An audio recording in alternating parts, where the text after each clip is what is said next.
Hello, everyone. Hey, Neil. Hey, Sunik. Hey there. Thanks for having Hey, me. man. Yeah. So, hi, everyone. Welcome to our session today. We are really happy to have Neil Bloom, managing director of Interlock Capital, to share on how to catalyze the startup ecosystem, especially around the region. Neil, welcome. Daniel, thanks so much. It's been fun to share some notes with you on Clubhouse and, good to connect our communities from Southern California and Southeast Asia. So thanks for having me. So, what time is it at the point of time over at your place? It is 7 p.m. Friday night. Nice. And And you? thanks for doing this on a Friday night. As some parts of this in Southeast Asia, we are heading into our lockdown, but uh, yeah, so we'll just try to enjoy this as much as possible. And so, just a few housekeeping rules. The chat at the right hand side is basically you can chat with everyone. And if you have any questions for Neil, feel free to go and pop in the question session. Other people can actually go into the question session and vote up the questions that you want to be asked, and we will get Neil to actually share. Just before I get Neil to present himself, I'm just Neil. For those who do not know, Neil is a serial entrepreneur that operated both in the aerospace, ad tech, talent tech, and marketplace. He's currently the CEO of Rising Tide Partners and the managing director of Interlock Capital, which I think he will talk a lot more about this. And through his grassroots effort, Neil has helped multiple organizations and actually helped to spearhead the entrepreneur-focused community that is helping entrepreneurs and company grow in San Diego and throughout Southern California. So, welcome, Neil, and we are all so excited to actually hear from you guys. So, so I'm just gonna let you present and take it away, man. Okay. Thanks, Daniel. Appreciate it. It's so good to be with you all. Let me share my screen. And so, 18 months ago or so, we were lucky enough to work with the U.S. Embassy in Kuala Lumpur and Waisili Fellows Program to host Sunik Chu in San Diego. Uh, can everyone see my screen? Just want to check. I think I'll see it in the chat. Yeah. Okay. We can see your screen, but it's Yeah. not the full screen yet. Yeah, no worries. Once I go to full screen, I won't be able to see AirMeet, which is fine. So just want to make sure we're good. So We're I will good. start this. Perfect. So we were lucky enough in San Diego to host Sunaik in fall of 2019 for a whole month, which was incredible. And we got to share a lot of stories, got to show him what was going on in San Diego, Southern California. And I was supposed to come visit you last summer, but the COVID pandemic had other plans. So I'm so happy that we made arrangements to do this virtually. It's a thrill to be with you tonight for me. Morning for you. I hope we can take your mind a little bit off the pandemic and talk about the things that we've learned during the pandemic, things that we've done, kind of iterate. And, that's what we do as entrepreneurs. We pivot, we look at the situation in front of us, and, we go in another direction to meet the need. So my name is Neal Bloom. I would say I'm an entrepreneur, serial entrepreneur. My background is actually that I grew up in Los Angeles. I went to school at University of California, San Diego, and studied mechanical engineering. And then I worked in aerospace actually for 5 years, working on the space shuttle program, which was at 22 years old was incredible. Honestly, I wouldn't say it was a dream of the lifetime because I didn't have plans for that. But what was incredibly cool to me was working with people that all they ever wanted to do in life was work on the space shuttle and put people in space. And so to be surrounded by incredibly talented but also inspired people really rubbed off on me. And at that point, I knew I wanted to work on things that made a difference and had an impact. And so along the way, I started to find my entrepreneurial itch. I felt like I was surrounded by only engineers and, it was a little homogenous for me. I needed some diversity of skill sets, of thinking. And I started to just tap into what are the other skill sets of mine that are lacking and what would I be fulfilled with. And it actually led me to an MBA. And so I started getting an MBA, a master's in business by night. And I was exposed to marketing and entrepreneurship and came up with a few of my first ideas. That one of those ideas became my first company, a company called Portfolium, which the website still exists today, portfolium.com. And it is a site that helps connect new grads with jobs and opportunities using a very visual format. So think about kind of Pinterest meets LinkedIn was kind of what we were going for. We wanted you to be able to show your skill sets to help you get that first job, as opposed to telling it, by bullet points on a resume. And I had no idea what it meant to be an entrepreneur. I didn't know what a startup community was, but I knew that this idea had legs because I had talked to enough potential customers, universities, and students. And so my partner and I both left our jobs around the same time. Only once we had applied and got into an incubator in San Diego. And that's what actually brought me back to San Diego. I was living in LA doing aerospace, moved to San Diego to join the Evo Nexus incubator, which was an incubator that did not give startup capital and did not take equity. And so we called it a pro bono incubator. And it, really what it did for us was surround us with 30 other startups and entrepreneurs in one physical room. And that brought density to us. And every day we ran into, every few minutes we ran into another startup that was working on something totally different, but falling into the same problem as us, right? They were, how do you actually start things? What do you do for all the administrative work, like getting a bank account and a business license and accounting and taxes, like all that part we kind of lamented together around, which was great to have someone to kind of bang your head against the wall with someone else. We also, though, got exposed to each other's networks. So while I was working on, Portfolium, and maybe I was at a stage where I was ready to raise capital, another company had just raised capital 3 months ahead of me. And, we got to get overlap into their network.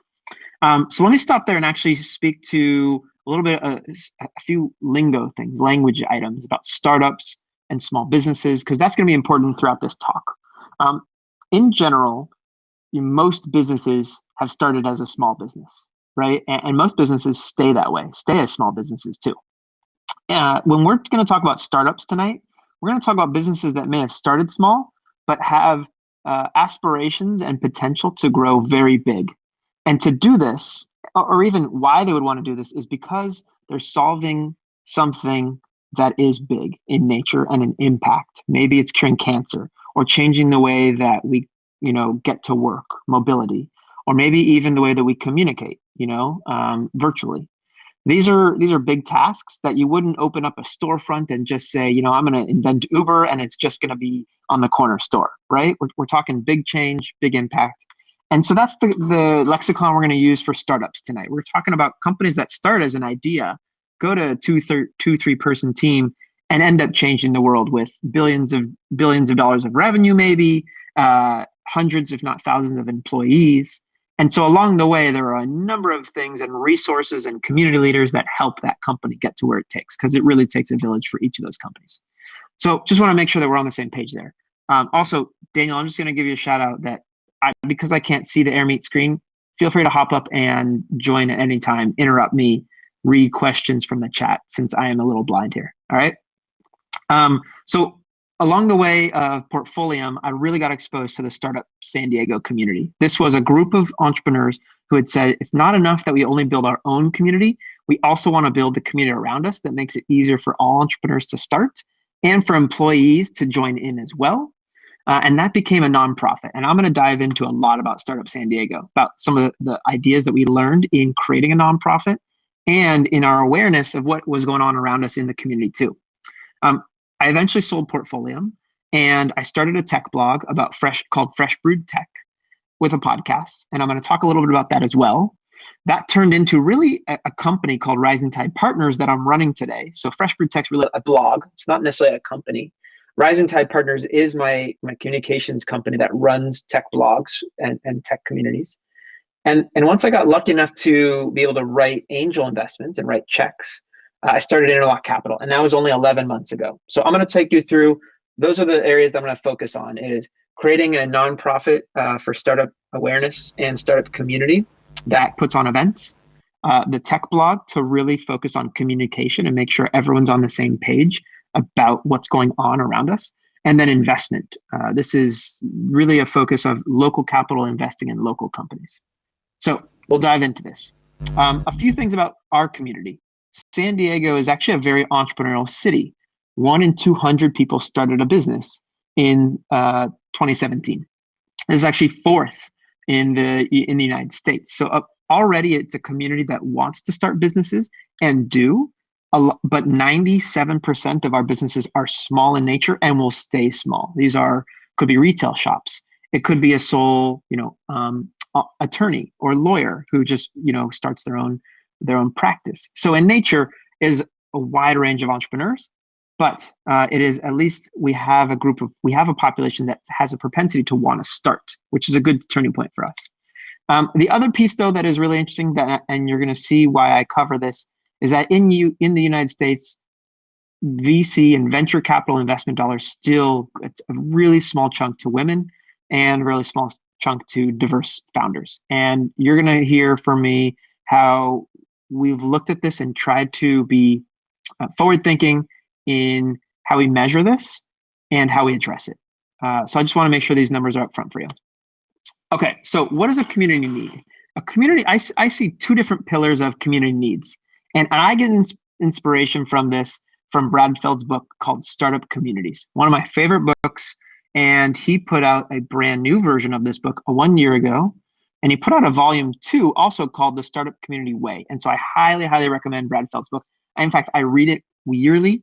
And I had Brad Feld on my podcast last summer where we talked kind of some deeper concepts around this. So check out Brad Feld's book, Startup Communities, if you haven't yet. So here are the 2 pillars of what companies need to get off the ground. We call them ecosystem resources. These are kind of basic things that come from service providers, investors, capital, talent, clients, and business admin. This is your lawyers, your legal, your accounting, your taxes, all the kind of service providers. This is the stack that really is pretty formal to this date, that it exists in most cities that help companies get off the ground. The other column is not so straightforward, but is just as equally important for a company to find its way, find its legs, and start on its journey of starting. And sage advice, this is kind of mentorship. This is not just someone who's built a business, but someone who's built a business like yours goes so far. If you are building the next, LinkedIn, the generation 3 of LinkedIn, why not have someone who's already done it before tell you, here's what I messed up on, and here's where I could have cut corners on that could help save you some time and money. Focused events that put you in the room with potentially the people that you need to meet. This could be potentially talent. This could be co-founders. This could be investors. This could be mentors to give advice. But events bring that together. We've obviously seen now we've had to do that virtually, and events are even more important now because we're not actually running into each other all over town and inside other spaces. Brand awareness. We need the potential to be able to talk about our brand, our company as a differentiator from some other company. We need to be able to learn how to tell our story and say, here's why we're different. Here's why you should come work for us. And even as a city, as a brand awareness, why is Kuala Lumpur different than Malacca? That's important for everyone to know that if you want to work in hardware, you go here. If you want to work in software, you go here. You want to work for government agencies, this is a good spot too. And so that brand awareness is super important. And then collaboration. So no one actually ends up working in a silo. You don't work on just your own thing. You usually are situationally aware of what's happening around you, and you find ways to share knowledge and kind of trade. Hey, I have a specialty in this and you have a specialty in this. Let's help each other out. And so that collaborative spirit is another whole stack. These 4 pieces on the right are really important for a startup community to have and be aware of where they come from. So I think the next slide's really busy, so I want to preempt it. Yes. So when we started looking at the San Diego community, probably about 6 years ago, what we had were a lot of nonprofit organizations and government entities and universities, a lot of groups that were in this space on the left that all were helping companies, startups get off the ground, but total in isolation. They were not, they were trying to be everything to everyone. They said, we can help you start, we can help you get funded, we can help you sell, but no real organization can do it all. And so what we did as Startup San Diego is that we decided to map all the organizations. And I'm going to show you that right now. So this is what we came up with, and I'm going to talk you through this. We call this the entrepreneur's journey. And what we think is that from an entrepreneur, and really the company itself, it has some starting points and some ending points and some places in between. And we call these buckets, we call them 3 buckets of where you could be in this journey. These buckets are not the same length in time. So you could be curious for a few months. You could be crushing it for years, okay? So don't think about this as a time, how long you're in here, but really about where the company is in ideating an idea. So you come up with an idea, but it's not a business. How do you validate that? What are the organizations that help with validating that idea? Okay, usually at this point, if you're in ideation mode and validation mode to discover, is there a market and are there customers for this? You might not be full-time on your business yet, but once you come over the hump and you validate and you say, yes, there's a market, there is, I know I have customers, maybe you haven't built anything yet, but you are committed to this idea and you move into the committed bucket. And this is at the stage here, this is where you start to build, a prototype that then starts getting customers, that then starts getting you revenue. And at some point you might need capital, you might need to hire people. And so there's a series of organizations in our community that help you with that stage. This is not representative of every organization in our community, but it is the kinds of organizations in our community. And so what we say here is there's a lot of universities that are in the curious ideation and validation stage. There's some incubators and places where you can go to present your idea and pitch it and see if people will jump in and help you. 1 Million Cups is one of those. And then the committed stage is more your incubators and accelerators. This is where you're going to potentially live and work full time on your idea. This was EvoNexus. This is the one that I got into. There's other ones like this, like Hera Labs and Ad Estra that are actually female focused incubators in San Diego. SDSI is San Diego Sports Innovators, and they specifically help sports tech focused companies. NextCubes incubates digital health companies, and same with Johnson & Johnson. And so you can see some of these start to individualize based on industry you might be in or gender specific. But at this stage, you are really incubating your idea, and either you've launched it or you're getting ready to launch it, but you're at the stage where you're full in on your idea. And the last bucket here, crushing it. And this really is where you're going for growth. You've got an idea, it's working, and what you need to do is pour, some gas on the fire to take your idea and spread it because you know it's already working. And so these are some of the organizations that we've identified that have helped companies grow significantly. So Neal, Daniel here. So just now you were mentioning for example, EvoNexus is actually a non-for-profit, a pro bono incubator. I think a lot of us are also curious, how does that work actually? Where are they getting funding, and are these people actually for angel investors themselves? Yeah, it's a great question. It's a really interesting model where the large corporate community of San Diego has stepped forward and say, if we incubate companies early on, it will pay out to us down the road. And so you have large real estate companies giving space. A building owner gave an entire floor, 40,000 square feet for it. You had our largest employer, Qualcomm, give their time, mentorship, and capital to the program to pay for the salaries of the workers of EvoNexus. And you have the city government also give also space and data for companies that want to work on civic tech to use the city data as like a sandbox to build and test ideas in. So it really was and is a local grassroots effort to incubate companies that we know if we give them free space now, they will grow up to needing their own space, and it will pay off because they will take their own floor later and they'll pay for it, and that's great. So it kind of was an incubation from the service sector and the large corporates to say if we incubate companies, it's good for the whole community, and that's EvoNexus's model. They have since turned on a way to take 1% equity in the company for that pro bono work, but they still do not give capital. And that's more of a long-term strategy for them to just think, we could have 10 years down the road, if we have a little bit of equity, it could pay for this forever, indefinitely. Is that what you're asking?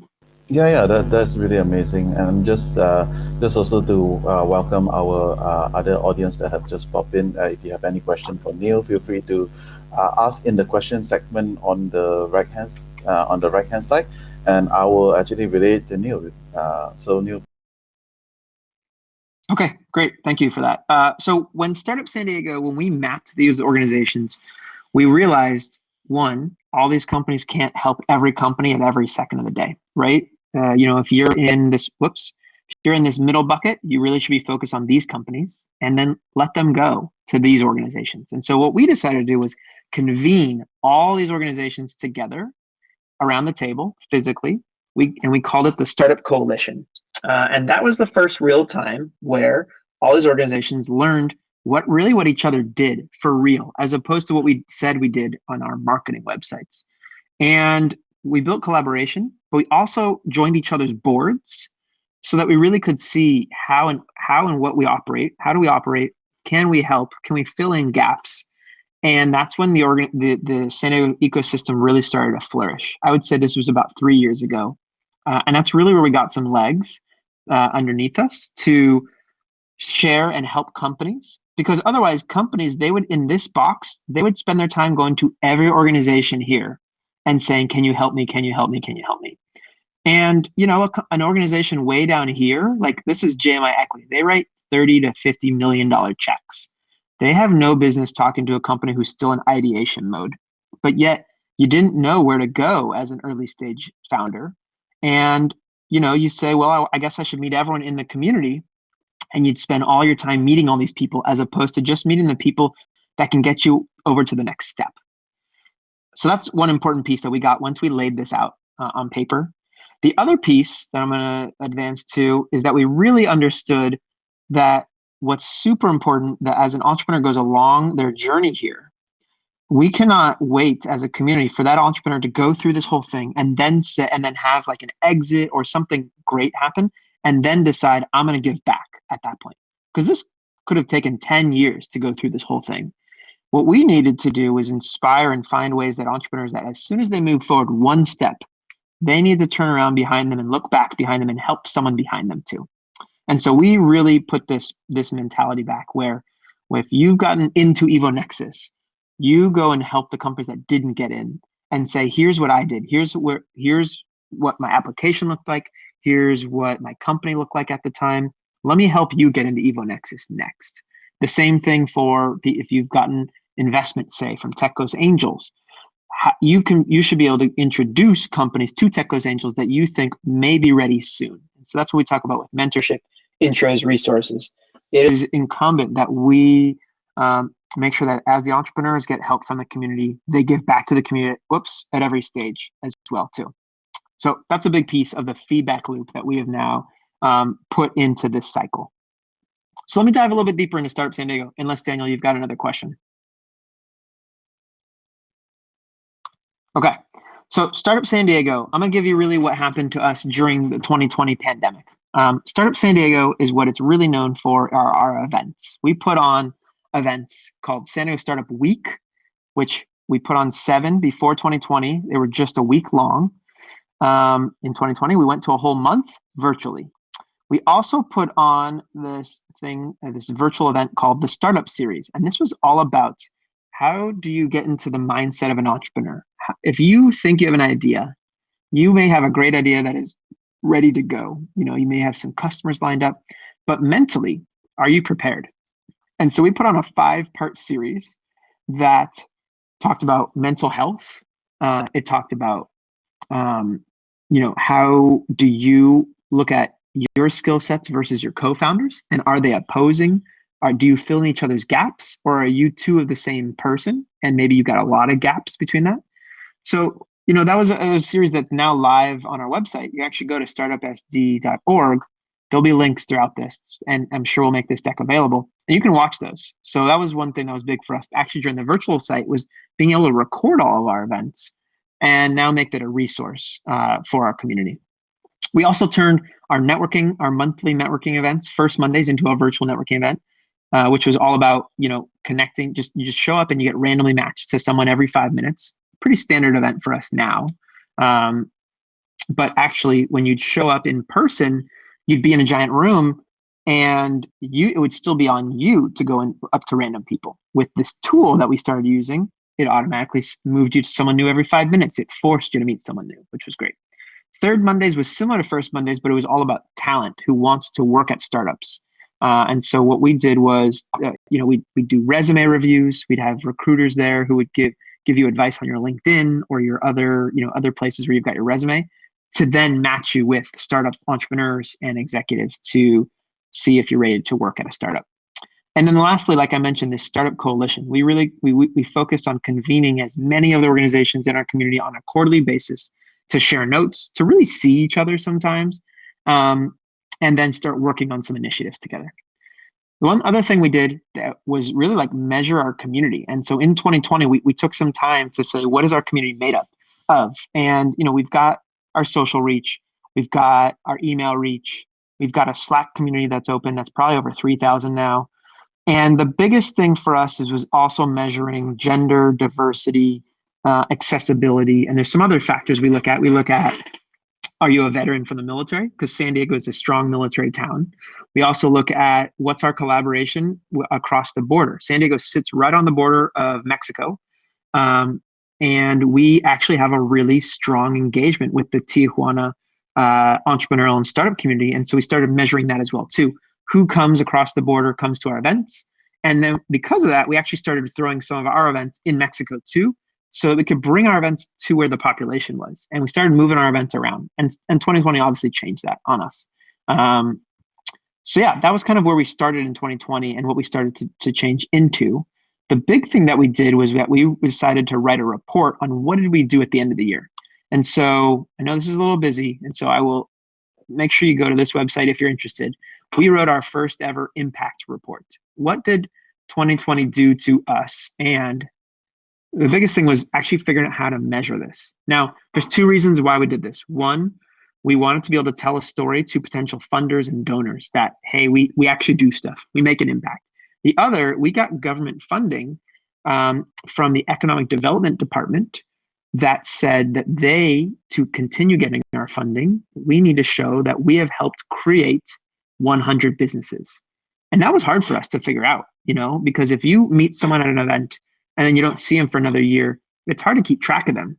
And so it really pushed us to put in sensors into our emails, our surveys that we started sending out more often, into our events, and saying, what did you get from this? Did you meet a co-founder? Did you take your idea to the next level? Did you go from curious to committed? And it really started to take root, and that's what's flowed into this report. And so in 2020, we hosted 2,000 entrepreneurs through one or more of our 13 events and the conference. We launched that 5-part workshop series in collaboration with a few other groups. We supported displaced San Diegans who used to either lost their jobs, or changed from running a company to saying, now I can't run my company anymore. It wasn't getting off the ground. I need a job. And so we helped create a local job board. And we created we got the coalition to start together as well too. And so with that, we started the Entrepreneur in Residence program, because we had a lot of people with a little bit of more spare time who put in volunteer hours. So the EIR program, I'm going to mention in a second, but those 6 EIRs put collectively in 1,200 volunteer hours to run all these events. And I will say, Startup San Diego is almost entirely volunteer driven. It is one employee, our executive director, our fearless leader, Alexa Ray Navarro. It is the board, people like me who are entrepreneurs and for entrepreneurship. And so our whole board is pretty much entrepreneurs. And then it's community members who are also volunteers who are also entrepreneurs themselves too. A little bit more of the impact report. We wanted to also talk about, so I talk about this here, the EIR program that we created. It's a 1-year program. You dedicate yourself to the community and our organization. And for that, you're given a mentor from the board of directors. So I mentored someone every quarter, and then we'd rotate through. And we think that these young entrepreneurs, by being mentored with more experienced entrepreneurs, really felt purpose in giving those 1,200 volunteer hours. We were able to hire some part-time staff with some local government funding. Actually, there's a local program in San Diego that pays for the first 150 hours of an intern. And so that covered, 3 months worth of work for a part-time marketing person for us, which was huge. And so till that person that gave us, we had 150 hours with, we ended up bringing her on still part-time, but we have kept her on now for 10 months as a part-time marketing person that we are now paying out of pocket. We also, during Startup Month, we launched an incubator. So in October, we hosted 10 companies, and for 4 weeks, they were also assigned mentors. And every 3 days, we ran 3 companies through some pitch practice and like a pitch, your deck breakdown. Every week, there was like a check-in with the whole group. And at the end of the month, there was a pitch competition. And so with that, we want to measure, are we incubating something that's representative of our community? And so founders of color and female founders was something that we wanted to be able to report back to. One other thing that I don't think is representative on here, no, it's not, is that I think it's back on this piece, 43%. This is honestly in a tech community, especially at a tech conference, kind of unheard of in the United States. Most of the time it's 10%. You saw that I had a stat earlier that 2% of women founders get funding. This is super important to us, and that's why it shows up in our face a lot. And we think it has happened because the organizers of our community are gender split, men and women. And therefore, the language that we write, our marketing materials, the curated talks that we give, we make sure it's women and men designing it. And so therefore, it's a gender parity and gender split. And so we're really proud of that. And so we keep that dashboard in front of us all the time. And that's flown into other parts of my life as well, which I'm about to talk to. But right here, I'm about to leave Startup San Diego. So Daniel, do you want to ask any other questions at this point?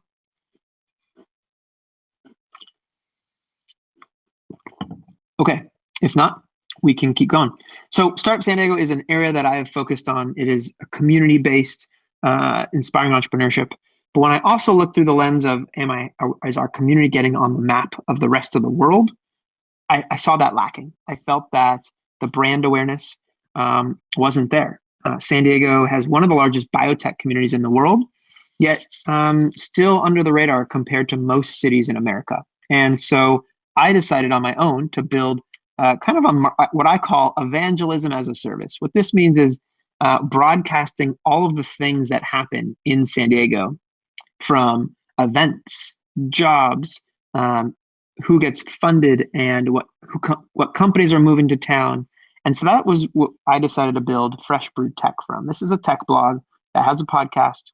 We write our own articles, and we put newsletters, email newsletters out every week that talks about what's going on in the community, who's been acquired, what jobs there are, what events are happening, what companies have gotten funding, things like this. We put in news out there. I know it looks a little busy here, but if you go to freshbrewedtech.com, you'll see kind of more of our style. And we've also started putting on events where we started bringing 20 people together around the table, curated, and make sure that those 20 people spend a lot of time together getting to know each other. We do it quarterly. And we're just about to launch a 100-person networking event, kind of similar to what this is, but around industry. So we're going to do a cybersecurity event. We're going to do a mobility night.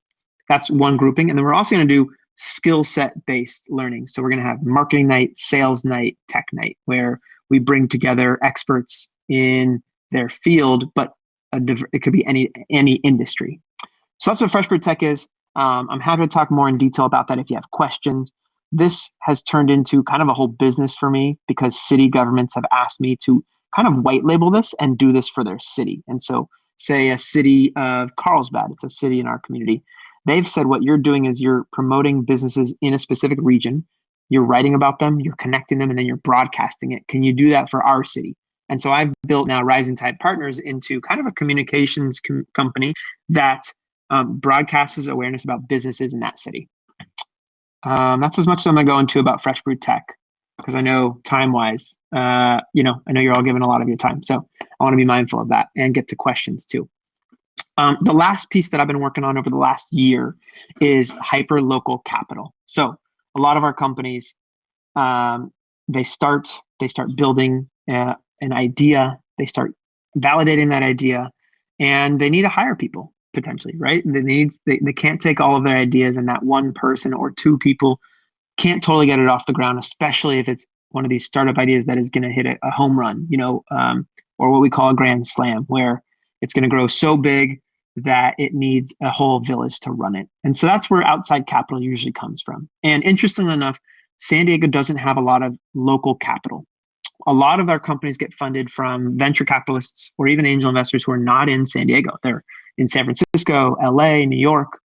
And the actual reason behind this is that San Diego hasn't had a lot of exits. We actually haven't had a lot of companies acquired in our town or gone public, which is usually where capital formation happens and then returns back to the community. And we haven't had a lot of that in San Diego, and therefore there isn't a lot of local capital. And so we decided to find it locally first. And so I was writing my own angel investment checks. These are like $25,000 checks, and it's hard to write a lot of them because you put a lot out, you put a lot of your time in. And I ran into kind of a mentor of mine. Let's see if he's on his picture here. He's not. Anyway, I ran into another angel investor in town who had helped me a lot when I was at the Evo Nexus incubator. And he was also doing angel investing. And we kind of lamented, like, man, it's hard to write 10 of these a year or even 20 of these a year, at 25K. What if we could write less of them, less total dollar amount, but more of the checks? And that's where Interlock Capital was born. We call it an angel investment syndicate. And what this means is we create our own company for each investment we want to do. We invite all of our friends and the community members that want to join in, and we then write one check into the company. This is typical if you've heard of the website AngelList. I know it's gotten very big in India as well, AngelList India. It is a way to write one big check as opposed to a bunch of angels writing a bunch of small checks. And so that's what Interlock Capital is. And the thinking behind it is also that we don't just want to be the money, we want to be the help, because we're all entrepreneurs. We've been there before. We know not just the hard things around like hiring and press and that kind of stuff. We know the hard things where you have a bad day, and how do you mentally wake up the next day and face your employees and get back in that mood. We've done that before. We've felt the highs and the lows. And so what our big sell to companies is that we're entrepreneurs.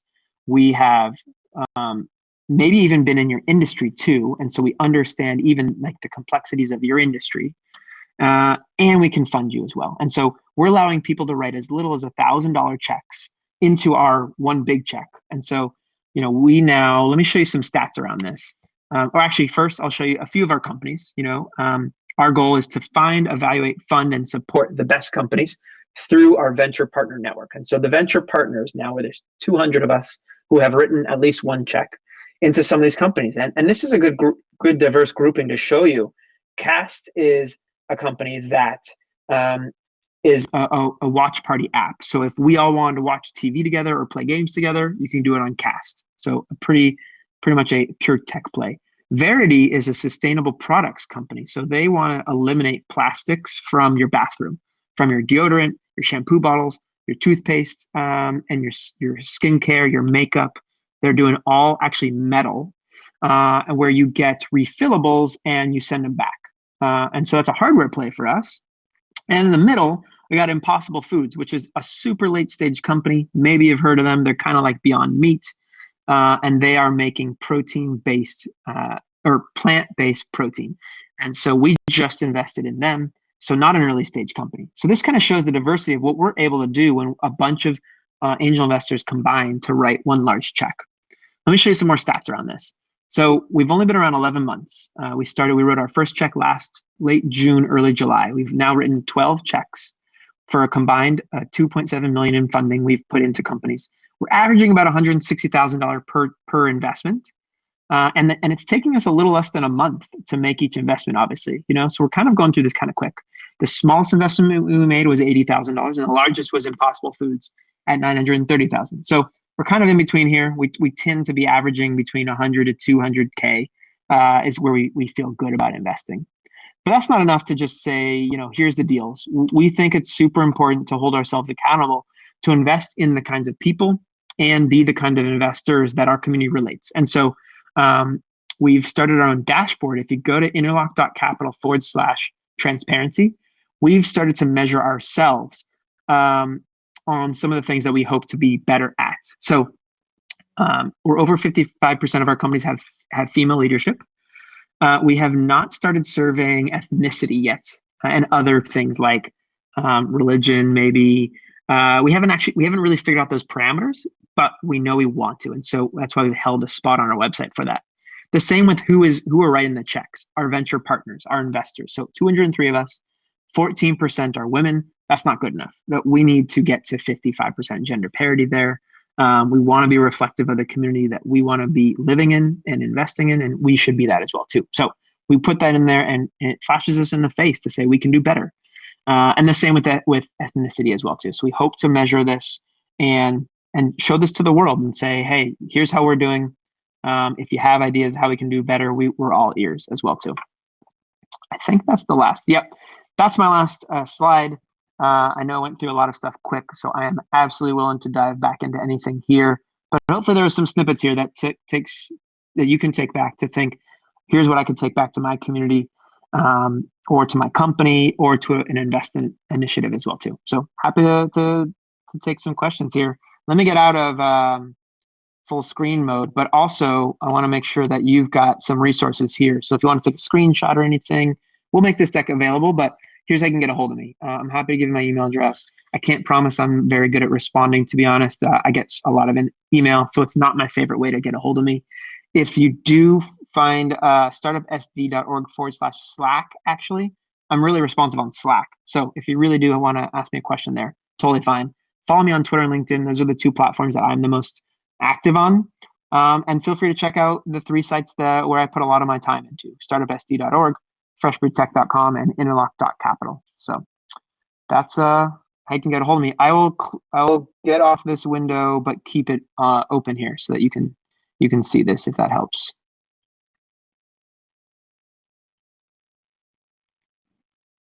I see.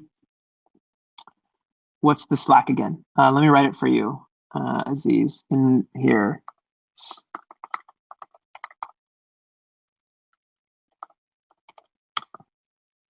All right, I'm gonna get off sharing so that it's a little easier to see us. Is that okay?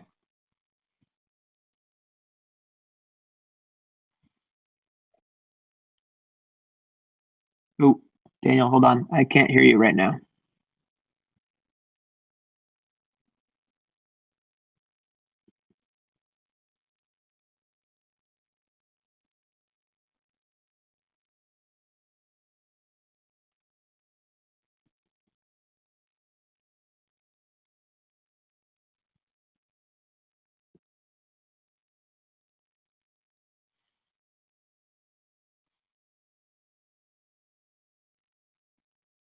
It might be your headphones, yeah. Okay, it's not just me. Others can't hear you too. But hopefully you heard me. Hopefully everyone heard me throughout.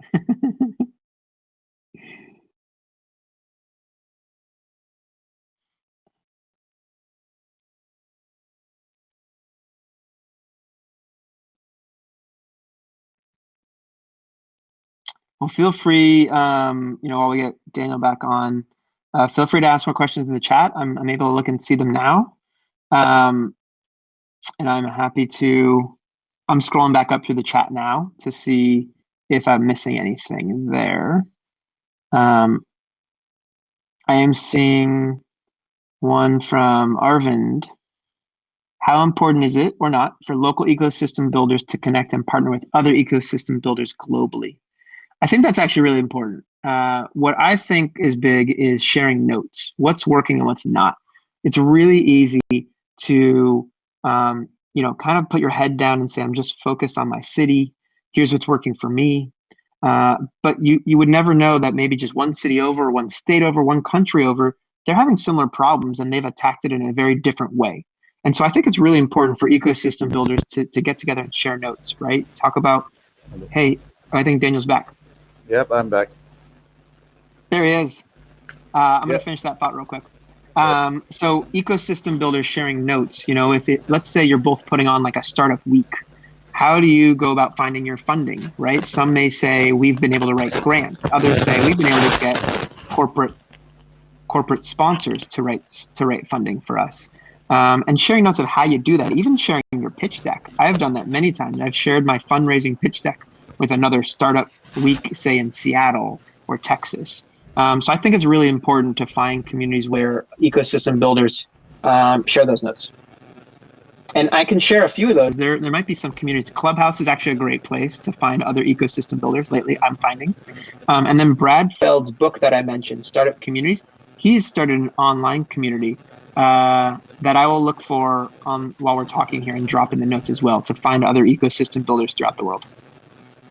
I think Sunil will actually help to actually share over the link on the chat. So okay, thanks a lot, Alvin. Thanks for your question. So next question is actually from Gopi. What if you have an interesting model, good product, but in your opinion the wrong entrepreneur? Say that again. What if you have a good product that's where? So in the question session, that what if you have an interesting model, a good product, but in your opinion the wrong entrepreneur? That's super important. I find as an investor, I am investing in people, not necessarily the ideas. I think every one of us could have the exact same idea for, say, Uber or Grab, and we all could execute it totally differently. And so for me, I look at who is the person that is building this. And I try to do this by taking as long as possible to get to know that person, right? I would like for them to not ask me to invest for as long as possible and let me watch them without them really know I'm kind of watching them, right? I want to see how they execute. I want to see how they problem solve. I want to see who they surround themselves with. Do they surround themselves with the same people as them? Do yes people? Or do they surround themselves with very diverse people who have different thought processes and fill in each other's holes, like yin and yang? So I think the who is the most important part, the team, especially in the early stages. Maybe later down the road, once you've got $100 million business, maybe it's a little different. But the who, the entrepreneur is absolutely everything. And what we call that in the States is backing the jockey, not the horse, right? So it's the person who's riding the horse that actually is the one that wins the race, maybe not the horse itself, not the muscle. Good question. You want me to take? Let me take the next one here. How do you work to be inclusive? It's a really good question. So we started one measuring, are we inclusive? So are there gaps and holes? And so what we did, number one, was we measured our board of directors. There's 12 of us that we looked at. We did a board matrix where we looked at the age makeup of our board, the gender, even the sexual orientation, the geographics, where they live in the county. And then what are they good at? Are they good at marketing, sales, and what industries do they revolve in as well too? And so we first looked at ourselves and said, all right, if we have some pretty big issues, then we got to imagine that's floating into our community as well too. So we looked at and we found we had we had an age issue. I was the only one under 35. Everyone else on the board was over 50. And so, maybe our language and the people we were attracting wasn't representative of the total community. So that was step one, was looking at ourselves. Step two was looking at and asking and surveying our attendees that were there language that we were using or other barriers that were stopping them from engaging in our community itself, whether that was a price of an event. And so we've now figured out a way to sponsor people if they can't afford an event. So something we did this week, we wrapped up Startup San Diego Convergence, and we allowed anyone to buy a cheaper ticket and donate it to a student. So we had 100 tickets available for free for students who needed it. We did the same for veterans, which we also talked about as a big population. So that was another piece, is around like price, if that is a barrier. And then geographically, we looked at where are our events pre-COVID? where are they happening? And are they stopping a certain group of people from actually participating? And we found that it was true. They were all happening, like, say, downtown San Diego. Well, we had a lot of people who were in North County, probably 30 minutes north. And so we decided to start putting some events up there. And we also mentioned we had a lot of people from Mexico wanting to come to our events, and we started doing our opening night of Startup Week in Mexico too. So geographically, we decided to move our events around so that we had accessibility to where other people who would normally say, it's too far for me, or it's not in my community. Those are some of the starting points of how we addressed accessibility. It's getting a little dark in here. I'm going to quick turn on a light real quick, so I'll be right back.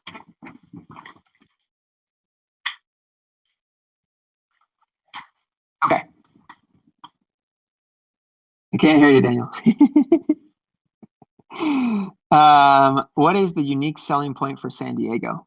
Let me take this one. And I'm not here to pitch on San Diego. It's just the learning laboratory that I have lived in.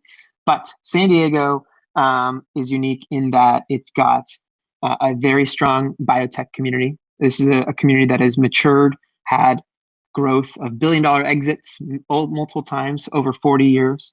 It also is a very strong military town. And so because of that, since the 1940s, we have had a lot of innovation in aerospace that has stayed in the community, as well as ocean faring. So our Navy is big here. And so we've got a lot of ocean science that research that is also big and is kind of part of our university system. Our university system is also a crown jewel. We have 3 main universities and 13 community colleges and another 4 universities. And combined, they produce some of the largest amount of engineering talent in the country. So a large, big talent pool of engineering talent that honestly, we don't keep locally. We lose a lot of them. And that's a constant problem that we talk about is how do we keep the talent that we just trained local? And honestly, it's not a San Diego only thing. I see this everywhere. Los Angeles has this. New York has this. Everyone's moving to where the big brand name companies are. And for us, that's in San Francisco, or was pre-COVID. But anyway, that's some of the selling points, I would say, of San Diego. Thanks a lot. Let me scroll up here. Oh, yeah. Hey, Daniel. I'm back. Sorry about this. So Dr. T is asking this question. Is funding one of the most difficult issue for a new startup? How common is equity crowdfunding or peer-to-peer lending in the US? So in Malaysia, there is actually a lot of P2P. I think basically it's like crowdfunding for a startup. Very similar to syndication, but a bit different in terms of the structure. Any comments? Yeah, crowdfunding equity, if we're talking equity-based crowdfunding where people commit to, taking an investment in a company for a little, $100 kind of thing, that has been around, but has only gotten very popular, I would say, within the last 6 months to a year. It has been, I would say, for whatever reason, it wasn't a popular route. It was kind of the alternative route you went when you couldn't get funding elsewhere, but now it is mainstream. And because a few things. One, people have realized that when a community invests in products that they love is a great signal, right? When you say, I love this product so much, I want to be an owner, that tells the entrepreneur and the investment community, wow, that's something really prideful. And that, for whatever reason, that wasn't the thought before. So there's some legitimacy there now. And the government has also, the US government has changed some laws to enable crowdfunding to be more popular too. So you can actually raise more through equity crowdfunding now. It used to only be 1 million. Now you can raise at least 5 for regulation A. And then regulation CF, you can raise up to 25 or 30 million, maybe even up to 50 million now. So it is becoming more popular. And I don't think it's looked down on. It's just looked as another similar path to get venture funding. I think that's a very and by the way, I think that's a very interesting trend actually to think of it as a signal of your consumer really into your product and your business. I totally agree. And now you're seeing venture capitalists actually raise money this way. So we're even looking at Interlock Capital. We may open up crowdfunding so that anyone, not just accredited investors, could put money into our eventual fund. So that's the next level too, is saying anyone could be an investor in anything. Yes, it's a great trend. Yeah. So for those who want to ask a question, feel free to just drop it into the question section, and also we can actually bring you up to ask some of the questions. Sunek, do you want to ask your question, basically? Yep. Can you guys hear me? Yes.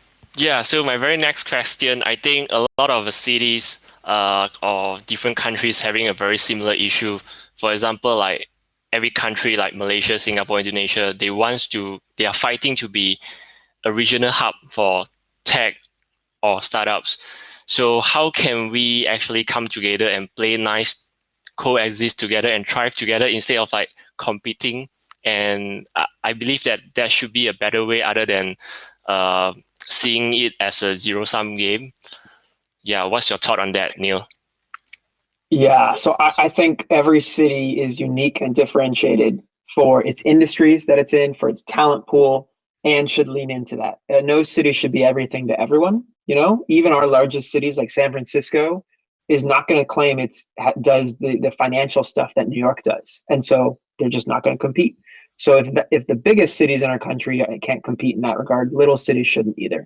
So I think cities should really hone in on what they're really good at, what they have available to them, and then they can collaborate. So in Southern California, we've got Los Angeles, which is, you know, creative capital, Hollywood. You got gaming, kind of a very consumer focused population that creates things that the average consumer sees. While south of it, Orange County and San Diego, we're more of the B2B scene. We make things that are kind of inside other things, kind of like the Intel inside.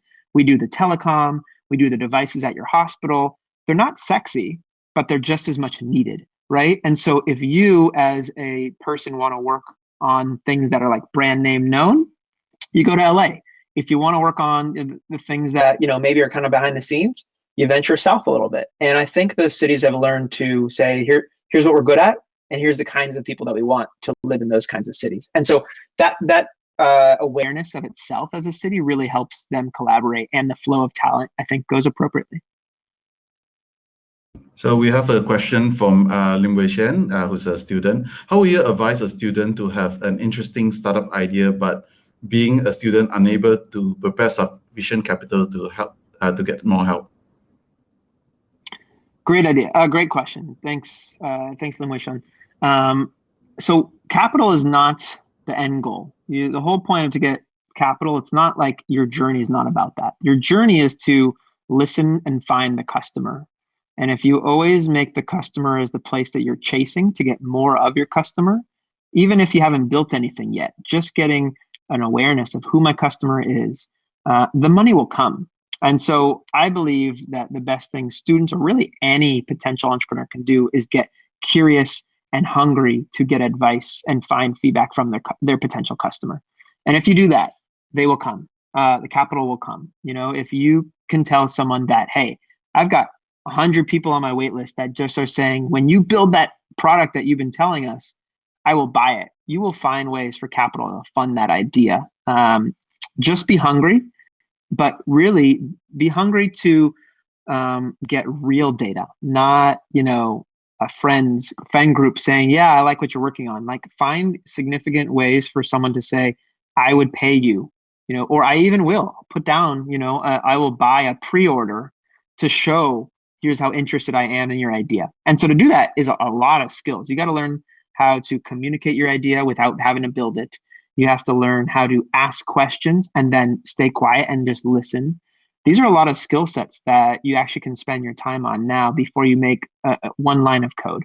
And there's some great books out there. I'm sure you've heard from Zero to One is a great book. The Lean Startup's another great book. But all of those are skills and tool sets that the potential entrepreneur can take on now without spending a dollar on engineering so far. I want to invite Safwan from Magic to actually come on if you can actually accept the thing. But this is a follow-up question, and I think you mentioned it earlier. You mentioned about storytelling. You mentioned about storytelling and how do you tell a story to sell your ecosystem. My question would be like, how do you attract talent? So coming from Malacca and also looking at various places. Like, how do you actually attract talent to San Diego? And that's a lesson that we can learn. Safwan will get to your question. And Sure, it's a great question. And as an entrepreneur, you quickly learn that storytelling and selling is everything, right? You have to sell someone of your vision to join you. Maybe it's a co-founder. You have to sell maybe an investor that you're onto something, and you have to sell talent to jump on this wild ride with you, right? So as an entrepreneur, it's a skill set that you need to learn, storytelling to sell and close. But as a region, it's an imperative that we actually don't fight each other as companies, right? So it may feel like, yes, I'm hiring and I'm hiring away from the company that's right across the hall from me, kind of stealing talent. But what we really need to do is increase the total talent size in our whole city. And so if we all learn how to speak the same language around what's great about Malacca or what's great about San Diego collectively as a whole group, we then are saying the same thing to outside talent that is interested in our community. So one way that we do that is, one, we all say the same stats, right? We all know that here's the population locally, here's the number of startups, here's the number of venture capital. So first, it's awareness of our local population. Make sure we're all saying the same thing. And then being outspoken and promoting the community, not just our companies. Because when we only promote our companies, it looks like we're fighting. And talent says, like, why choose one company or another when I can just go to Apple, And so in San Diego, we've learned to tell the San Diego story first before our own company story. And there's actually a great website. Let me drop it in here called SD Life Changing. And this is 80 companies came together in San Diego and said, let's build a website that for the person who's not local to get to know our community, get to know like from living, where are the right neighborhoods to live in, where are the industries that we're really good at, and stuff like that. So check out, that's kind of an interesting one to see how a local community came together and said, here's how we tell the San Diego story before our own individual story as a company too. And one thing that they do, which is really fun, we pass one Instagram handle around every week. So every Tuesday, we call it a Takeover Tuesday, and a new company shows what's it like to work at that company. But for 52 weeks, we have 52 companies that talk about, hey, here's what it's like to live and work in San Diego. And that's just one little tactic that we took on besides that website. Yeah, that's really amazing. I'm gonna steal that idea. Do it. Let's get. Sorry, you were saying something before we get Safwan. Safwan, you can unmute yourself while Neal answers. No. No, I was gonna call him up too. I was just taking your job. Sorry. No worries, man. Safwan, are you there? Yeah, I'm there. I'm here. Hi, Daniel. Hi, Neal. Apologies for the background noise. My son is trying to do his fakie 180. Do a kickflip. He's done that. Okay, so how may I help? I add in an observation as well as question as well. This is for just a quick introduction. I'm working at Magic, Malaysia Global. It's an agency in Malaysia rather than telling you the name. We're working with startups. So I know that Daniel, you're not a stranger to Magic. Yeah. So how may I help? There's a lot to be done. As like I think Gopi and I were chatting, but you have a question to Neal, right? And also, go ahead.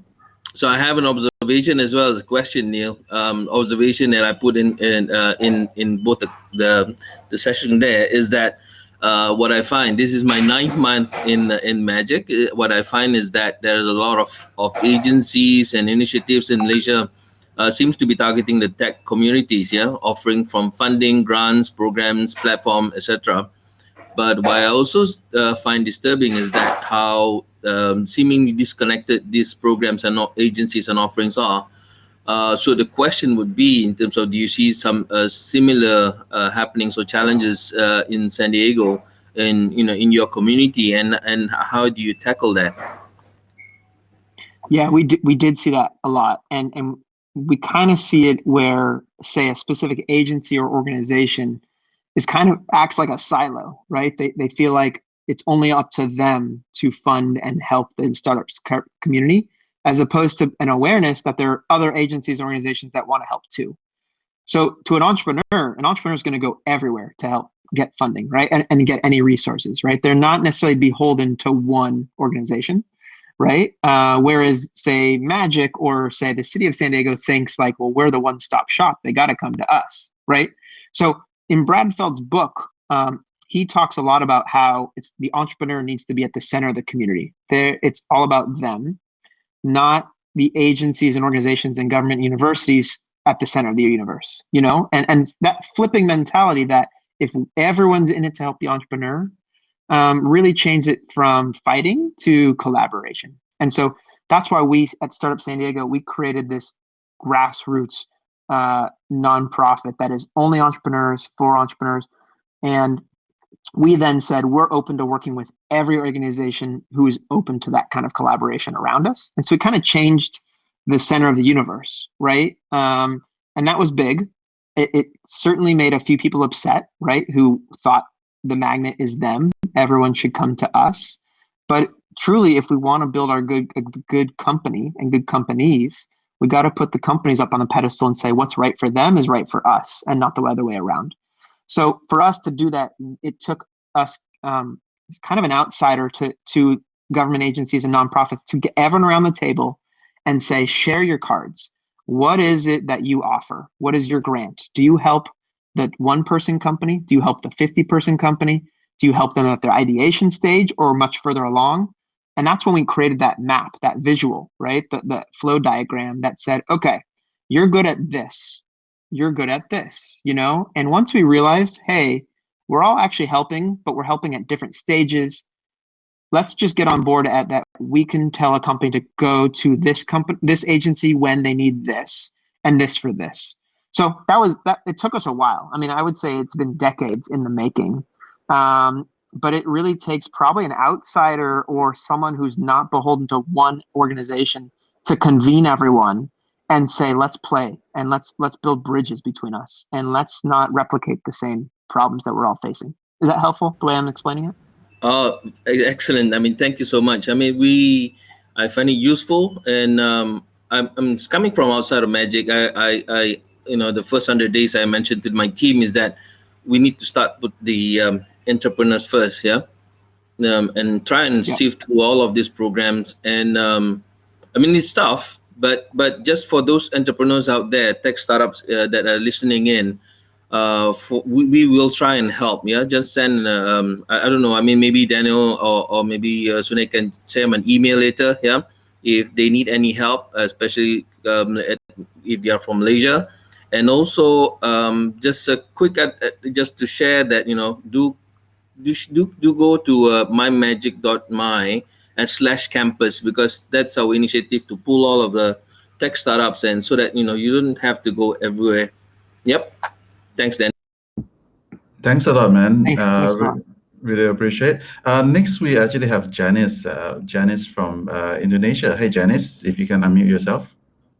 Are you there, Janice? Hi, Daniel. I'm trying to open my camera, but it's not working. I'm so sorry. No. And maybe if the connection is not really well because it's Indonesia. Okay. Yeah, I have a question. Actually, it's if we talk about co-founders, I would say it's volunteering things, right? Being a co-founders. And what if our co-founders has the motivation has shifted to another company, maybe another visions? What should we do and how to go forward? Because until these days, I'm still waiting for the answer, but it's being days and it will be months. So what should I do, or what should the organizations do for that? Thank you. This is a tough one, Janice. I feel for you because, finding a co-founder is kind of like finding like a partner in life, right? You have fallen in love with the same idea, obviously, because you're working on it. You probably have different skill sets that make you compatible. And now someone's got a different expectation of how much time to put in. This is super tough. I've been through a co-founder breakup and it was pretty detrimental. It was pretty bad. It mentally broke me for a few months. I've since learned, all the mistakes I made, which we had a lot of verbal agreements, but not a lot of written down. We kind of avoided having the hard conversations with each other, especially because our backgrounds were at the time engineers, and we avoided, having tough chats with each other. But that's what partners need to do. They need to be able to talk about anything. And you're probably going to have the hard conversation and put it out there and say, here's my expectation. I plan to be all in on this. And maybe you don't have to put it as an ultimatum yet, but you can ask if you haven't had the conversation, say, here's what I am expecting to do. I'm all in. Are you as well? If not, let's adjust our mentality and let's adjust maybe what you're in charge of, as well as maybe your equity in the company. Like all those things are on the table, but you need to have the hard conversation. What may be helpful to you is to do it. You could have someone help you have that conversation. So maybe you have a mentor, or maybe there's an investor already in the company. They may be able to sit in the conversation with you and guide it if you think you're not capable of having it yourself. But it is something that even if it falls apart right now and one of you leaves, it probably is going to happen at some point anyway. And so sooner than later. And it's good for you to learn how to have that hard conversation for the next time too. But hopefully I'm not saying it's failed right now, but you need to get comfortable with having the hard conversations. Thanks a lot. Thanks a lot, Janice. Hope that answered your question. Okay. Yes. Thank you so much. Next, we actually have Putri from my alma mater, MMU. Hi, Putri. Are you there? Okay, you can hear me? My screen went frozen. It's all right. We can hear you. All right, that's great. Okay, I posted up a question over here because here at in the university where I am, I'm with an entrepreneurship center in MMU. I'm based in Malacca. So what we are trying to do is we're trying to build an ecosystem for students. I've been with this center for the past maybe 4 years, I would say, but I began to realize that it's not really easy to get students to stay on with their startups, to stay on with their ventures. I'm not saying to scale up, I'm just saying to start even. So in building this ecosystem, what do you think is the most important thing that we should look at? I quite like when you highlighted that capital shouldn't be the end goal. We've been telling the student this over and over again, that just because you don't have money, that doesn't mean that you cannot start. And then just because your app is not good enough or your venture is not perfect enough, it doesn't mean that you cannot start.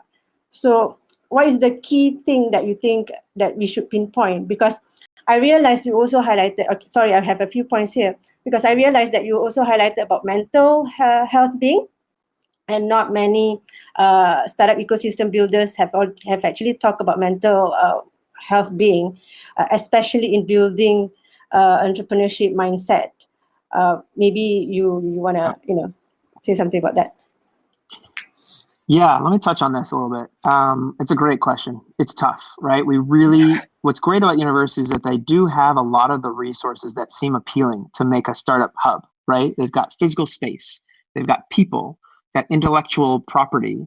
And it's very appealing to say, wow, we could incubate companies. But at the same time, what's tough about startups is that we are building companies and have to grow them so fast to catch up to the incumbent that, the ones who win have usually done it before, right? It's if you are learning how to do everything as a professional the first time, you're learning how to do sales, you're learning how to hire, you're learning how to manage while taking on capital, it's really tough, right? And that's why the ones who've done it 4, 5, 6 times usually are very successful at it. So what I propose for students is to expose them to those skill sets. Maybe they don't learn them at all in one go, but give them 3-month internships every 3 months for the first year to experience other corporate life. It could be a startup life, a large corporate, a smaller company, and put them in different industries and different environments to say, here's what it's like to work, first of all. You may not, and they're going to pick up culture, they're going to pick up management, they're going to pick up, individual contributorship. And then you say, what do you dream of for your company? Not just your idea, but how would you build a company based on the things you've seen? So I think internship and apprenticeship and exposure is really first needed to a lot of our students. So bringing that first is great. Show what it's like to work at a startup so that they can envision, I want this or I don't. And then give them the skill sets and toolkits to how could they learn a lot about themselves, right? What are you good at and what are you not good at? So I think that a lot of resources go into that so that you pick a co-founder that fills in your gaps, right? Teaches you a lot of those things about, are you a good manager or are you not? So I think those are some of the resources that we should be putting into our schools to help students. That'll be good for them professionally, whether they work at a company or they start a company. But the biggest thing is showing experience. So bringing a lot of experienced talent onto campus as well too. Even past internship, just to tell stories is pretty inspiring for them as well. So yeah, I think it's just kind of I hopefully that I gave enough ideas and answered around the question enough. Yes, Right. that's great. Thank you. Thank you, Putri, for your question. Next, we'll just get Arvin to. So, Arvin, are you there? Hey guys, yes, I'm here. Hey Daniel, thanks for setting this up and giving me a chance to drop out of Saturday morning cartoons. Yeah, and Neal, nice to meet you. So I have a very quick question, which I'll be able to explain a bit more. It was a bit limited in the question section. So we have a lot of government agencies in Malaysia. We don't just have like a city authority, but probably anywhere between 30 to 40 government agencies that touch on entrepreneurship and startups. So you can imagine the fragmentation and the silos and the overlaps, insane. What's the pitch to a government, to any kind of public sector body, right? To say, listen, let's support the private sector, support the ecosystem builders, instead of trying to crowd out the private sector, right? So one of the observations that I've had here is that we don't have many accelerators here in Malaysia because we have a lot of government accelerators, that disincentivize private investment. So yeah, how do you? That's interesting. Right now there's an interesting conversation happening in the United States of where experienced entrepreneurs should move to. We have this great migration of tech talent happening in the United States where they're moving out of the big cities and they're moving to cheaper cities, places that don't have taxes, like Florida and Texas. So Miami and Austin, Texas are pulling in a ton of experienced entrepreneurs. And so the question of us in San Diego, we say, hey, local government, shouldn't you be in the running too? Like, shouldn't you want to attract these people? And the government there says, well, sure, we want tech here, but we got to cure this homeless problem here, or we got to build enough housing for people here. So that's the fight we see today right now of what government should put its time into. Should it be social services or business attraction? Now, the pitch for business attraction that we give is that we should, there's a lot of people in poverty, and we have the potential to raise them up out of poverty by teaching them new skill sets that could, be contributed to the tech community.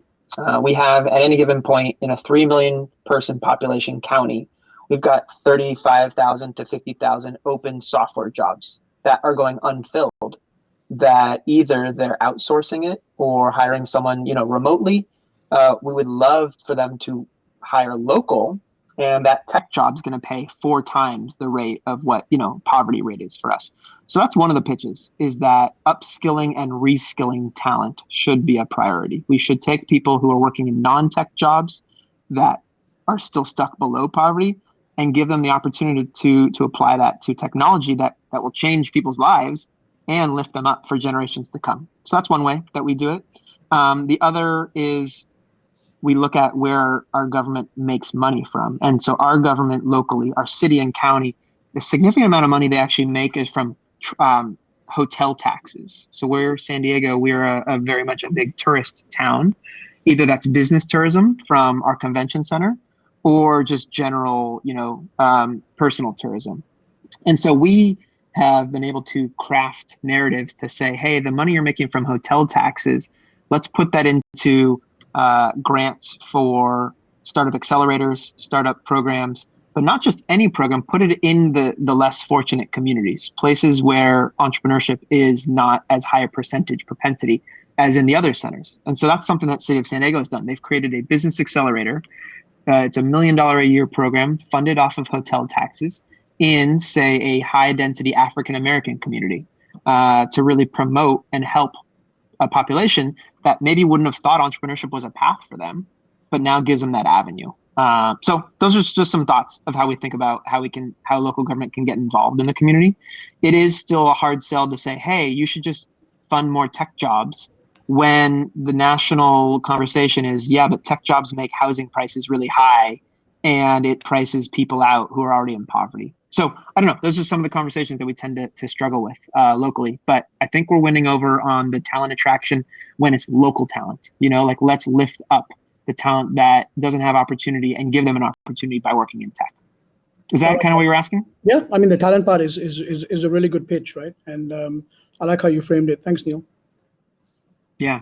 One other piece of that is also looking, because of our connection to Mexico, the cross-border piece. We literally sit right on the border, and Tijuana is often looked at as kind of a complementary manufacturing hub. So we design and engineer things, and then we make them 30 minutes south of us in Mexico. Well, we're trying to fill in some gaps there, and so we're actually trying to get talent to learn more of the engineering stack in Tijuana, so that companies can have a presence in both cities and do both appropriately too. So that is a regional push. I wouldn't say maybe the entrepreneur, actually, like someone in me, I would say, yeah, I would be open to opening an office in Tijuana and hire Mexican engineers right alongside the assembly line and have them come up to our office, in San Diego, and vice versa. So I think there is kind of this cross-border, it's good for both sides piece as well, that we fill in the skills gap there. All right. Thanks a lot, Arvin. Thanks, Arvin. So the next question we actually have from Raven. Based on your experience, what are opinion and a major reason a lot of startups fail to progress? It's a big question. There's a number of reasons. Founder problems, could be one. Just not the right fit, weren't on the same page. Didn't listen to your customer enough, and so maybe you spent a lot of resources building your idea before you talk to a customer. Running out of money is absolutely a number one reason, whether it's mismanagement of it or you couldn't find it, you weren't close enough, you didn't have investors in your idea, right? And oftentimes you don't have the money to bootstrap that, right? So there's a whole number of reasons of why. I think it's important to study that, to study failure, because we shouldn't shy from that, and to learn about your own propensity to fail. Where do you fail at times? Where do you shy away from the things that are hard? That's where you should lean into and learn about yourself and push past it. I think that filling in our own weaknesses is really the biggest thing that we can do for our own company and our own selves for the long term. Thanks a lot. I want to just check with Gopi from MDAC if you can actually hop onto your laptop. We can actually bring you up to ask a question. But we'll go to Manso from Tegas. Great sharing, Neal. And Neal, some advice on building a small town startup ecosystem. So I think Neal comes from Sarawak, and there is a bunch of small town, and they're looking to revitalize the startup ecosystem. Got it. Okay. So this is a good question. I'm going to quickly turn on some more light. It's getting darker here, but I can still talk while I'm up. And so I think number one, the entrepreneurs should be promoting and building their community. Whoa, it's got a big glare there. Sorry. I think it should be the business owners who should be compelled to want to help the community. That's the first. Business owners who are experienced, and those are the first ones who should step up and say, hey, I want to meet people who want to start businesses. You will probably find that someone helped them, and they will want to give back as well too. So that's usually the places I like to go first, so that people who want to start a business learn from people who have started businesses. So that's number one, I think, is just building a business community of people. But these are also have to be business owners that are open to mentoring, right? And mentoring could be informal mentoring. It could be just sharing your story. you wouldn't even believe how cathartic it feels for someone to tell their story and say, I've been at it for 20 years, no one's asked me, and here's what I've learned. And they all of a sudden feel like they've contributed, and then they start giving more of their time. And you can start asking for an hour a month to do that. 12 hours a year is kind of a great starting point to ask 20 people to do that, give 1 hour a month, and you start filling up sessions, right? So I think those are starting points. It's starting from the business community, getting the business community to help the future business community. It's good for everyone. So that's a starting point, I would say. But look at the book Startup Communities and Startup Community Ways by Brad Feld. I think everything he says in there applies to any size city, no matter what. And that is that the entrepreneur is at the center of the universe. That's always great advice. So we have Zobo from, I can't get him on, but Zobo from Mongolia.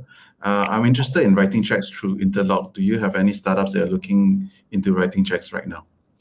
Yeah, thanks, Zobo. Appreciate it. We're always open to talking to syndicate members. You can fill out on Interlock Capital. There's a way to get in touch with us. We've got a little form that we ask a few questions about your background so that we make sure that we know where to pull you in for helping evaluate companies with us. So go to Interlock Capital, fill out the form there, and it'll auto set up a meeting with either me or my partner to talk with you. We've got a huge amount of deal flow right now. We've got a lot of deals we want to run through our platform coming up. The way that it works is we talk to a company, we quickly assess what gaps there are in the diligence. And so we look at our group and say, who has experience in this space? Come join a call with the company. So if you're in telecom, it's a telecom company, we may bring a few people there. If it's in VR, we'll look at our group and say, who has VR experience? We form a little diligence team, meet with the company, we write up a diligence memo. We put that memo on our platform. We've built a light little platform using Bubble.io and Airtable. We then send out an email saying, hey, all venture partner investors, new deal we're ready to invest in. Let us know if you want to invest with us. And that's kind of our process. It's pretty quick and clean, but we probably have 100+ companies that we're working on various stages of diligence that we would love to get through our process. So yes, we've got plenty of deal flow. We'd love to chat with you. And anyone here, if you're interested, go to interlock.capital and fill out that form, and you'll auto get a 30-minute meeting with me or my partner to talk more. Thanks for that. I also just want to wonder in terms of Interlock Capital, are you looking to invest outside of San Diego or outside of the States? Yes, we are. Yeah, we're happy to. We've got investors outside the States, and we don't have a deal yet outside the States, but I've been looking at a few London companies. I've talked to one of the companies we just invested in, I think actually is based in the co-founders in Shanghai. So yeah, we're open. We're open for business worldwide. We don't have any specific thing that says we can't. So absolutely. Yeah, it's like a truly global world. And it's also very interesting because I've been speaking to a lot of founders, been raising funds over on Zoom, and it's such a new experience. How do you find the experience so far, like evaluating startups remotely and etc.? Oh, it is tougher for sure because I'm very much like invest in people, right? And so, for me, it just takes having more meetings. I think I need more touch points with someone. Maybe what used to be an hour coffee now is like 3 30-minute Zooms, right? To kind of get to the same spot where we would have if we would have met the first time. It also means though that your deal flow network, who introduces you to them, is super important now, right? Because those are kind of validators to your own regard, right? Did you already know that person? Did you have a relationship? Do you trust them? And so I think I've probably leaned on like I've started measuring where my deals are coming from, so that I kind of look at, are they from trusted sources that saves me from what I would have missed from the in-person connection. But what's something that's interesting is I started Interlock Capital during the pandemic with my partner, and I've never seen him in person like yet during the pandemic. I've met him previously, but we have run Interlock Capital without us seeing each other in person. We've invested $2.7 million without him and I, purely off of Zooms. So it's absolutely doable. We just got to like learn about yourself. Like what do you perceive about weaknesses of yourself, and what are you not good at? I get distracted easily, so I found I need to have something in my hands, kind of like a fidget thing, like a pen clicking or something, and that keeps me focused on the screen. Whereas when I was in person, it's hard, you can't just be distracted, right? It's kind of rude. Whereas it's kind of easy to like do other things when you're on a Zoom call sometimes. So for me, that's just something I've learned is like I got to stay focused more than I had to work at it more now. Thank you very much, everyone, for your questions. And I just want to, before we move on to the networking session, just hang around at the table outside.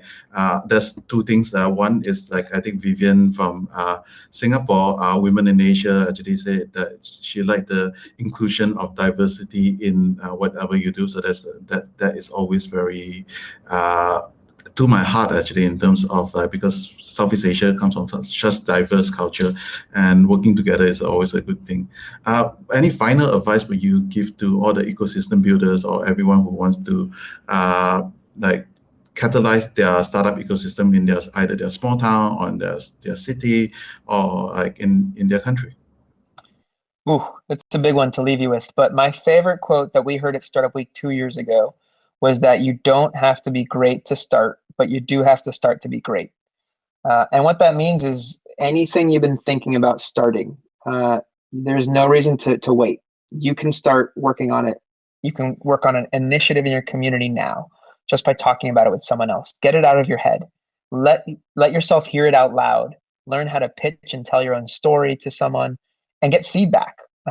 So start. That's the biggest thing I can tell anyone, whether you're starting a company, starting an organization, starting a movement, you got to start to get it off. It just won't happen overnight. You and I know, Daniel, like how hard you got to work at something to actually make it happen. It doesn't just come one day. So start. And I will tell you, if you start and keep moving it forward, it will be great. So that's the best advice I can give you. Thank you very much for great advice for people who are starting startup ecosystem. So, and so for everyone, feel free to stay back and network with Neal. Neal will be hanging around in some of the tables. So we will be also at some of the other tables. You can meet folks from all the way from like I think there are folks from Thailand, Indonesia, and also Mongolia, and I think there's someone in China. So I'll see you guys all soon in the table. Thank you a lot, Neal. Thank you, guys. It's been such a thrill being with all of y'all. Thanks for spending your Saturday morning, talking about this fun stuff that we're doing. See you at the lounge area. Bye.